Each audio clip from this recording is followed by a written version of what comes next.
Hello friends, good morning. आप सब लोग कैसे हैं? चलिए, जो कक्षा 10 की बच्चे तैयारी कर रहे हैं, जिसमें एक टॉपिक है मैथ, जो विषय है मैथ में भी एक टॉपिक है व्रत, जिसको इंग्लिश में सर्कल कहते हैं।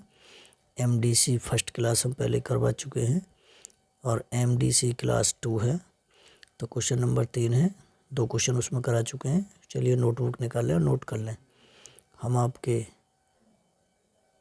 यूपी बोर्ड परीक्षा में पूरी तरह से मदद और हेल्प करेंगे। देखिए क्वेश्चन नंबर 3 है, अर्धवृत्त का कोण होता है। तो देखिए अर्धवृत्त का जो कोण है हमारा, एक ए बी एक सरल रेखा खींची, हमने अर्धवृत्त बना लिया। तो देखिए पहले तो एक ये शर्त है कि अर्धवृत्त में परिधि पर बना कोण समकोण होता है। तो इसका राइट आंसर हमारा 90 डिग्री। परिभाषा पढ़ें, यदि अर्धवृत्त में एक त्रिभुज बना है जिसकी एक भुजा अर्धवृत्त का व्यास है, तो वह समकोण त्रिभुज होता है। इस प्रकार हम कह सकते हैं कि अर्धवृत्त में बना कोण समकोण होता है। ओके, किसी को भी समस्या नहीं होगी। तो यानी कि त्रिभुज है हमारे, दो त्रिभुज ले लिए, ए सी और बी। एक त्रिभुज ये है ए डी और बी, एक त्रिभुज ये। तो ये जो हमारा है सी कोण, और भाई हमारा यानी कि हम लिख सकते हैं यहाँ लिख सकते हैं हम कोण, यानी कि ए सी और बी। ये कितना होगा हमारा 90 अंश, और कोण ए डी और बी, ये भी कितना होगा 90 डिग्री। ठीक है, केंद्र की परिधि पर बने कोण अर्धवृत्त में को 90 डिग्री होते हैं। तो इसका आंसर 90 डिग्री है। ये हमने परिभाषा बताई दी है। अब क्वेश्चन नंबर 4, वृत्त के अंदर कोई बिंदु है, तो इस बिंदु से वृत्त पर खींची गई स्पर्श रेखाएं कितनी हैं? तो देखिए ये हमारा एक वृत्त है, जिसका केंद्रक O है, ए ओ एक त्रिज्या है, बी ओ सी ये हमारा एक व्यास है। और तो देखिए स्पर्श रेखाओं की संख्या इक्वल 0 है, यानी कि स्पर्श रेखा कोई नहीं होगी। जैसे कि मान चलिए ये हमारा एक वृत्त है, इसका केंद्रक O है। ये गिरा के वृत्त के अंदर एक कोई बिंदु है, तो वृत्त के अंदर बिंदु से कितनी स्पर्श रेखा की जाए? कोई स्पर्श नहीं कर रही है बिंदु का केंद्र से। तो देखिए इधर से जा रही है एक बाहर और एक इधर से बाहर जा रही है, लेकिन वृत्त को स्पर्श तो कर रही है, लेकिन उसके बिंदु अंदर कोई बिंदु है तो उसको स्पर्श नहीं कर रही है कोई भी।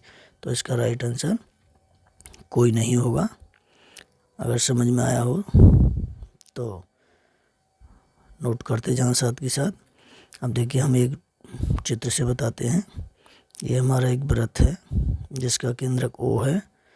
अब ए ओ बी ये हमारा एक चाप है, ए ओ बी ये क्या है हमारा चाप, यानी कि ए ओ बी चाप नहीं, एक व्यास है, ए ओ बी एक व्यास है, ए ओ बी एक व्यास है, ओ बी त्रिज्या है, या ए ओ बी एक त्रिज्या है और ओ बी भी एक त्रिज्या है, और ये पी वी ये चाप है, और ये हमारी एक परिधि है।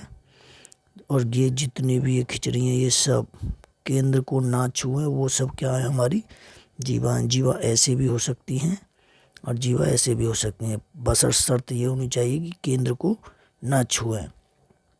ठीक है, अब मान लीजिए ये हमारा एक वृत्त है जिसका केंद्रक O है और एक बाहरी बिंदु P है। तो इससे 2 स्पर्श रेखाएं खींची जाती हैं, लेकिन वो कह रहा है कि वृत्त के अंदर अगर कोई बिंदु है तो कितनी स्पर्श रेखा खींची जाएंगी? तो इसका आंसर तो कोई नहीं है। ठीक है, और वृत्त अगर वो कहे कि वृत्त को कितनी स्पर्श रेखाएं करती हैं, तब इसका आंसर होगा कि 2 स्पर्श रेखाएं वृत्त को करती हैं, छूती हैं। और वृत्त के अंदर को अगर है कोई बिंदु तो उसको कोई नहीं छूती। इसीलिए कहते हैं कि वृत्त के अंदर कोई बिंदु है तो इस बिंदु से वृत्त पर खींची गई कितनी स्पर्श रेखाएं? तो वृत्त के अंदर अगर बिंदु है उसको कोई स्पर्श रेखा नहीं कर रही है, अगर कहे कि वृत्त को कितनी स्पर्श रेखाएं करती हैं, तब हमारा आंसर होगा 2 स्पर्श रेखाएं वृत्त को करती हैं। प्यारे बच्चों, अगर इस क्वेश्चनों में कठिनाई स्तर महसूस हुआ हो तो हमारे कमेंट बॉक्स में कमेंट करें। आपके कमेंट का मोस्ट वेलकम स्वागत है।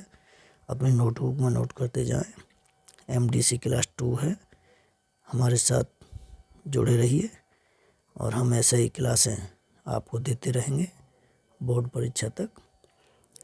देख लें एक बार, समझ में आया हो तो अच्छे से नोट कर लें। चलिए देखिए, अगर समझ में आया हो, मगज में आया हो तो अपने दोस्तों को शेयर करें, लाइक करें, सब्सक्राइब का बटन दबाएं, बेल आइकन को बजाएं। हमारा एक छोटा सा प्रयास है आप लोगों को ज़्यादा से ज़्यादा मटेरियल उपलब्ध कराना। Okay, bye.